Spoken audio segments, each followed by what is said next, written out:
Hello friends, ഇന്ന് നമ്മൾ വന്നിട്ടുള്ളത് നമ്മുടെ ചുരിദാറിൻ്റെ ആം ഹോളും അതേപോലെ തന്നെ ബ്ലൗസിൻ്റെ ആം ഹോൾ കർവും അതേപോലെ ആം ഹോൾ എന്ന് പറഞ്ഞാൽ നിങ്ങൾക്കറിയില്ല, റിഗാള്. ഇത് എങ്ങനെയാണ് നമ്മൾ നല്ല പെർഫെക്റ്റ് ആയിട്ട് കട്ട് ചെയ്യുക എന്നുള്ളതാണ്. രണ്ടിനും രണ്ട് രീതിയിലാണ് നമ്മൾ കട്ട് ചെയ്യുക. നല്ല ഷേപ്പിലുള്ള ചുരിദാറിനും നല്ല ഷേപ്പിലുള്ള ബ്ലൗസിനും ഒരേ രീതിയിലാണ് ആം ഹോൾ കട്ട് ചെയ്യുക. അതേപോലെ തന്നെ നമുക്ക് നോർമൽ ചുരിദാറിനുള്ള അളവും കൂടി പറഞ്ഞു തരുന്നുണ്ട്. ഇപ്പോൾ നമ്മൾ നോർമൽ ചുരിദാറിൻ്റെ അളവാണ് പറയുന്നത്. നമുക്ക് വന്നിട്ടുള്ളത് ഷോൾഡർ 14 ആ 14 നിന്ന് 1 ഇഞ്ച് മൈനസ് ചെയ്തിട്ടാണ് നമ്മൾ അതിൻ്റെ പകുതിയാണ് 6.5 ഷോൾഡർ മാർക്ക് ചെയ്തത്. ആ സെയിം അളവ് തന്നെയാണ് നമ്മൾ ചുരിദാറിനാണെങ്കിൽ റിഗാളും മാർക്ക് ചെയ്യുക.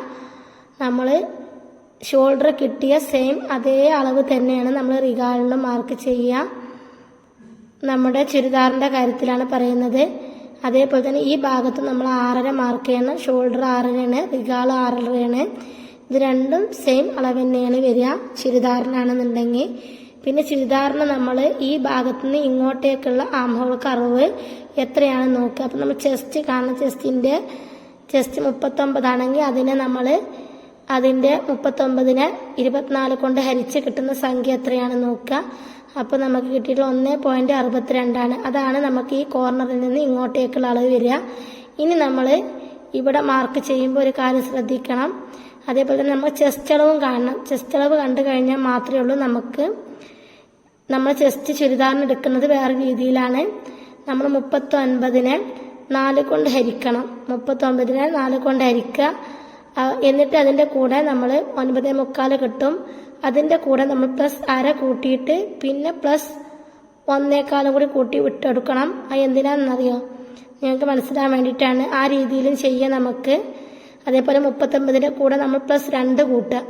അപ്പോൾ നമുക്ക് 41 കിട്ടും. 41നെ 4 കൊണ്ട് ഹരിച്ച് കഴിഞ്ഞാൽ നമുക്ക് 10.25 കിട്ടും. ആ 10.25ൻ്റെ കൂടെ +1.5 കൂട്ടിയാലും നമുക്ക് ഈ മെഷർമെൻ്റ് തന്നെ കിട്ടുക. അപ്പോൾ നമുക്ക് ടോട്ടൽ 11.25 കിട്ടും. 10.25 +1.5 ഇങ്ങനെ നമ്മൾ ചുരിദാറിന് മെഷർ ചെയ്യേണ്ടത്. ചെസ്റ്റിനെ നമ്മൾ 4 കൊണ്ട് ഹരിക്കുക. അതിൻ്റെ കൂടെ +2 ഇഞ്ച് കൂട്ടുക. അപ്പോൾ 41 ആവും. അപ്പോൾ 41നെ 4 കൊണ്ട് ഹരിച്ചിട്ട് കിട്ടിയ സംഖ്യയാണ് നമ്മൾ ഇവിടെ എഴുതി കൊടുത്തിട്ടുള്ളത്. 10.25ൻ്റെ കൂടെ +1.5 കൂട്ടിയിട്ടാണ് നമ്മൾ ഈ മാർക്ക് ചെയ്തിട്ടുള്ളത്. ഇത് നമ്മുടെ ചുരിദാറിൻ്റെ ബാക്ക് വശത്തുള്ളതാണ് ഈ മാർക്കിങ്. ഇനി നമ്മളുടെ ചുരിദാറിൻ്റെ ഫ്രണ്ട് വശത്തുള്ള അളവാണ് പറയുന്നത്. അതിന് മുന്നേ നമ്മൾ ഷോൾഡർ ചെരിവ് കൊടുക്കണം. ഇത് എൻ്റെ മെഷർമെൻ്റ് ആയതുകൊണ്ടാണ് ഞാൻ ഷോൾഡർ ചെരിവ് കൊടുക്കുന്നത്. ഷോൾഡർ ചെരിവുള്ളവർക്ക് മാത്രം കൊടുത്താൽ മതി. ഇനി നമുക്ക് ഈ ഭാഗത്ത് നമ്മുടെ സ്റ്റിച്ചിങ് ലൈനായിട്ടുള്ള 1/2 ഇഞ്ചും കൂടി പോകും. അതും കൂടി കണക്കാക്കിയിട്ട് വേണം നമ്മൾ റിഗാൾ കട്ട് ചെയ്യാൻ വേണ്ടിയിട്ട്. അപ്പോൾ നമ്മൾ ഇതേപോലെ ഇതിന് സെൻറ്റർ മാർക്ക് ചെയ്യാം. സെൻറ്റർ മാർക്ക് ചെയ്യുന്നതിന് ശേഷം അതിൽ നിന്ന് നമ്മൾ ഒരു ഇഞ്ചോളം താഴോട്ടേക്ക് ആക്കിയിട്ട് വേണം നമ്മൾ ഇതിൽ നിന്ന് 1/2 ഇഞ്ച് കുറക്കാൻ വേണ്ടിയിട്ട്. ആദ്യം നമ്മൾ സെൻറ്റർ മാർക്ക് ചെയ്ത് കഴിഞ്ഞാൽ നമ്മുടെ ഈ കക്ഷത്തിൻ്റെ മുകളിലുള്ള ഭാഗത്തായിട്ടാണ് ചുരുക്ക് പോവുക. പക്ഷെ ഒന്നും കൂടി താത്തിയിട്ട് നമ്മൾ 1/2 ഇഞ്ച് ഉള്ളിലോട്ടാക്കി ഇട്ട് കൊടുത്തു കഴിഞ്ഞാൽ നല്ല ഷേപ്പ് തന്നെ നമുക്ക് ഒരു നോർമൽ ഷേപ്പ് തന്നെ നമുക്ക് ചുരിദാർ കിട്ടും. നല്ല വൃത്തി തന്നെ ചുരിദാർ നമുക്ക് കിടക്കും. നല്ല ടൈറ്റ് ആയിട്ടല്ലെങ്കിലും നല്ല ഭംഗിയിൽ തന്നെ നമ്മുടെ റിഗാൾ കിട്ടും. ഈ രീതിയിലാണ് നമ്മൾ നോർമൽ ആളുകളുടെ ചുരിദാറൊക്കെയും ചെയ്യാറുള്ളത്. ഈ രീതിയാണ്. ഇനി ജസ്റ്റ് ഒന്ന് നിങ്ങൾക്ക് മനസ്സിലാകാൻ വേണ്ടിയിട്ട് ജസ്റ്റ് ഷേപ്പ് ചെയ്തിടാം നമ്മുടെ ചുരിദാറിൻ്റെ ഒരു ഭംഗിക്ക് വേണ്ടിയിട്ട് മാത്രം.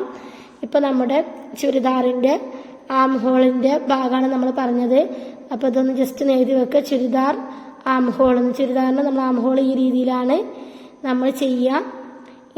ബ്ലൗസിൻ്റെ ആം ഹോളാണ് ഇനി പറയുന്നത്. അപ്പോൾ ഷോൾഡർ മാർക്ക് ചെയ്യുക. ഷോൾഡർ മാർക്ക് ചെയ്യുമ്പോൾ നമുക്ക് 14 വന്നിട്ടുള്ളത്. 14 നിന്ന് 1 ഇഞ്ച് മൈനസ് ചെയ്യുക. ഇത് ബോഡി മെഷർമെൻ്റ് എടുക്കുന്നവരുടെ കാര്യമാണ് പറയുന്നത്. അപ്പോൾ നമുക്ക് 6.5 കിട്ടും. അപ്പോൾ ഇനി 6.5 ഷോൾഡർ മാർക്ക് ചെയ്യുമ്പോൾ നമ്മൾ റിഗാൾ 6 മാർക്ക് ചെയ്യാൻ പാടുള്ളൂ. റിഗാൾ ഇതേപോലെ 2 സൈഡിൽ 6 മാർക്ക് ചെയ്യാം. ബ്ലൗസിന് ഒരിക്കലും നമ്മൾ സെയിം ഷോൾഡർ തന്നെ റിഗാളായിട്ട് എടുക്കരുത്. അതേപോലെ തന്നെ നല്ല ഷേപ്പിലുള്ള ചുരിദാർ വേണമെന്നുള്ളവർക്കും നമ്മൾ സെയിം അളവ് തന്നെ എടുക്കരുത്. ഇനി ഷോൾഡർ ചെരിവ് ഇതേപോലെ ഒന്ന് കൊടുക്കുക. നിങ്ങൾ വിചാരിക്കണം എന്തെല്ലാത്തിനും ഷോൾഡർ ചെരിവ് കൊടുക്കുന്നത്. ഇത് എൻ്റെ അളവായത് കൊണ്ട് മാത്രമാണ് ഷോൾഡർ ചെരിവ് കൊടുക്കുന്നത്. നിങ്ങൾക്ക് ഷോൾഡറിന് ചെരിവില്ല എന്നുണ്ടെങ്കിൽ നിങ്ങളത് എടുക്കേണ്ട ആവശ്യമില്ല. ഇനി നമുക്ക് നമ്മുടെ ബ്ലൗസിൻ്റെ ആം ഹോൾ കാണണമെന്നുണ്ടെങ്കിൽ അതിന് ചെസ്റ്റ് കാണണം. ചെസ്റ്റ് 39 അതിനെ 4 കൊണ്ട് ഹരിച്ചപ്പോൾ നമുക്ക് 8.25 കിട്ടിയിട്ടുള്ളത്. 9:45 9:45 നിന്ന് -1 ചെയ്തിട്ട് നമുക്ക് 8:45 കിട്ടിയിട്ടുള്ളത്. 8:45 പ്ലസ് 1/4, അപ്പം നമുക്ക് 9 കിട്ടും. എന്നിട്ട് 9ന്റെ കൂടെ പ്ലസ് 1/4 കൂടെ അല്ലെങ്കിൽ 1.5 കൂട്ടി കൊടുക്കുക. അതിലധികം ആവാൻ പാടില്ല. ഇനി അതേപോലെ തന്നെ ഇത് നമ്മുടെ ഫ്രണ്ട് ഭാഗത്താണ്. ഫ്രണ്ട് ഭാഗത്ത് നമ്മൾ 1 ഇഞ്ച് കുറച്ചിട്ടാണ് ചെയ്യുക. പക്ഷെ ബാക്ക് ഭാഗത്ത് നമ്മൾ 1 ഇഞ്ച് കൂട്ടും. 39നെ 4 കൊണ്ട് ഹരിച്ചപ്പോൾ 9:45 കിട്ടി. അതിൽ കൂടെ പ്ലസ് 1 കൂട്ടി 10:45 വന്നത്. അതിൻ്റെ കൂടെ പ്ലസ് 1/4 കൂട്ടിയിട്ട് നമ്മൾ 1/4 മാർക്ക് ചെയ്തിട്ടുണ്ട്. ഇനി ഇപ്പം നമുക്ക് ബാക്ക് ഫ്രണ്ട് മനസ്സിലായില്ല. ബാക്കിൽ നമ്മൾ എന്ത് ചെയ്യും? 1 ഇഞ്ച് കൂട്ടും, ഫ്രണ്ടിൽ നമുക്ക് 1 ഇഞ്ച് കുറക്കും. ബാക്കിക്ക് സെയിം മെഷർമെൻറ്റ് തന്നെയാണ്. 10:45 പ്ലസ് 1/4, അപ്പം നമുക്ക് 11 പ്ലസ് 1.5 അങ്ങനെ മാർക്ക് ചെയ്യേണ്ടി വരും. ഇനി നമ്മൾ ഈ 8:45 മാർക്ക് ചെയ്യുക. അതേപോലെ തന്നെ അതിൻ്റെ കൂടെ പ്ലസ് 1/4 കൂട്ടി 9 മാർക്ക് ചെയ്ത് ഇനി അതിൻ്റെ കൂടെ നമ്മൾ ഒരു 1.5 ഇഞ്ചും കൂടി മാർക്ക് ചെയ്തിട്ടാണ് നമ്മളിവിടെ മാർക്ക് ചെയ്യുന്നത്. അപ്പോൾ നമ്മുടെ ആം ഹോൾ കർവ് വെച്ചിട്ട് നമുക്ക് അങ്ങനെ ഫിനിഷിംഗ് ആയിട്ട് നല്ല കറക്റ്റിന് നമുക്ക് വരക്കാൻ കഴിയൂല. കാരണം ഇവിടെ 1 ഇഞ്ച് ഇട്ടതുകൊണ്ട് നമുക്ക് ഈ ഭാഗത്ത് ഇങ്ങനെ ഷേപ്പ് ചെയ്ത് കൊണ്ടുവരണം. അപ്പോൾ നമ്മൾ ഇതേപോലെ ഈ 1 ഇഞ്ചിൽ നിന്ന് ജസ്റ്റ് ഇങ്ങനെ മെല്ലെ മെല്ലെ പെൻസിൽ ഉണ്ടെന്നെങ്കിൽ അത് ഉപയോഗിക്കാം. ബിഗിനേഴ്സായ ആളുകളാണെന്നുണ്ടെങ്കിൽ ഇന്ന് ഷേപ്പ് കിട്ടിയതിന് ശേഷം മാത്രം നമ്മൾ ഇതേപോലെ ഇങ്ങനെ കളർ ചെയ്ത് കൊടുക്കുക. അല്ലാന്നുണ്ടെങ്കിൽ നമ്മൾ കളർ കൊണ്ട് വരച്ച് കഴിഞ്ഞാൽ അത് തെറ്റിപ്പോവും. ഇതിൻ്റെ ബാക്ക് വശമാണ്, നമ്മളെ ബ്ലൗസിൻ്റെ ബാക്ക് വശമാണ്. അത് നമ്മൾ ഇതേപോലെ മുകൾക്ക് 1 ഇഞ്ച് എടുത്തതിന് ശേഷമാണ് നമ്മൾ ഇങ്ങനെ ഷേപ്പ് ചെയ്ത് കൊടുത്തത്. ഇനി അതേപോലെ തന്നെ നമുക്ക് ഇവിടുന്ന് തന്നെ തുടങ്ങണം. നമ്മൾ ഈ ഷോൾഡർ ചെരിവ് കട്ട് ചെയ്ത് ഈ ഭാഗത്ത് നിന്ന് ഇങ്ങനെ ഷേപ്പാക്കിയതിന് ശേഷം നമ്മൾ ഈ 1 ഇഞ്ച് മാർക്ക് ചെയ്ത ഭാഗം ഉണ്ടല്ലോ, അവിടെ നിന്ന് ഇങ്ങനെ ഷേപ്പാക്കി കൊണ്ടുവന്ന് വരിക.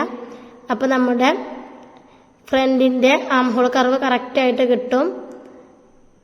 ഇതേ രീതിയിൽ നല്ല വൃത്തിയിൽ നമ്മൾ മാർക്ക് ചെയ്ത് കൊടുക്കുക എന്നുണ്ടെങ്കിൽ നമുക്ക് നല്ല ഷേപ്പിലുള്ള ആം ഹോള് കിട്ടും. നമ്മളെ ബ്ലൗസ് അടിച്ചു കഴിഞ്ഞാൽ ചുരുക്കമൊന്നും വീഴില്ല. അതേപോലെ തന്നെ നമുക്ക് നല്ല ഷേപ്പിലുള്ള ചുരിദാറാണെങ്കിൽ ഈ രീതിയിൽ നിങ്ങൾ കട്ട് ചെയ്യുക. അപ്പോൾ നമ്മുടെ ആം ഹോളിലൊരു പ്രശ്നം വരില്ല.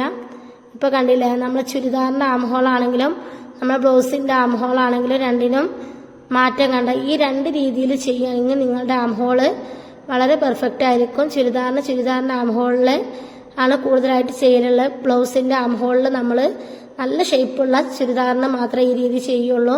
അപ്പോൾ നിങ്ങൾക്ക് രണ്ടിൻ്റെയും ചെറുതായിട്ടുള്ള മാറ്റങ്ങൾ മനസ്സിലായില്ല.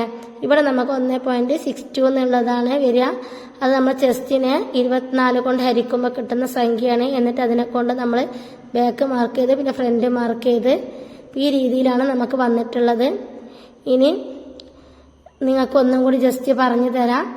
നമ്മൾ ചുരിദാറിൻ്റെ ഇതിൽ നമ്മൾ ഷോൾഡറും അതേപോലെ തന്നെ ആം ഹോളും ഒരേപോലെ എടുക്കുന്നത്. ചെസ്റ്റിൻ്റെ കൂടെ 2 ഇഞ്ച് കൂട്ടിയിട്ട് 41നെ നമ്മൾ 4 കൊണ്ട് ഹരിച്ചിട്ട് പ്ലസ് 1.5 ചേർത്തതാണ് നമ്മൾ. അതേപോലെ തന്നെ നമ്മൾ ആം ഹോൾ കർവ് നമ്മൾ ചെസ്റ്റിനെ 24 കൊണ്ട് ഹരിച്ചിട്ട് കിട്ടിയ സംഖ്യയാണ്. അത്രയേ ഉള്ളൂ നമ്മൾ ഇതിൽ മനസ്സിലാക്കാനുള്ളത്. ഇനി ബ്ലൗസ് മെഷർമെൻ്റ് ആണെങ്കിൽ നമ്മളെ ഷോൾഡറിൽ നിന്ന് 1 ഇഞ്ച് കുറച്ചിട്ടാണ് നമ്മുടെ റിഗാള് മാർക്ക് ചെയ്യേണ്ടത്. അതേപോലെ തന്നെ നമ്മുടെ ആം ഹോൾ കർവ് വരക്കുകയെന്നുണ്ടെങ്കിൽ നമ്മളെ കോർണറിൽ നിന്ന് 1 ഇഞ്ച് മുകളിലായിട്ടാക്കിയിട്ടാണ് നമ്മൾ ആം ഹോൾ കർവ് ബാക്ക് വരക്കുക ആദ്യം. പിന്നെ ഫ്രണ്ട് നമ്മൾ 1 ഇഞ്ച് ഉള്ളിലോട്ടാക്കിയിട്ട് വരച്ചെടുത്തിട്ടുണ്ട്. അതേപോലെ തന്നെ ചെസ്റ്റ് 39 4 കൊണ്ട് ഹരിച്ചിട്ട് നമ്മൾ കിട്ടിയ സംഖ്യയിൽ നിന്ന് 1 ഇഞ്ച് കുറക്കുക. എന്നിട്ട് പ്ലസ് 1/4 കൂട്ടുക. പിന്നെ പ്ലസ് 1.5 തയ്യൽ തുമ്പിടണം. അതേപോലെ തന്നെ ബാക്ക് ആണെന്നുണ്ടെങ്കിൽ 39 4 കൊണ്ട് ഹരിച്ചിട്ട് പ്ലസ് 1 കൂട്ടുക. എന്നിട്ട് പ്ലസ് 1/4 കൂട്ടുക. പിന്നെ plus 1.5. Thank you for watching.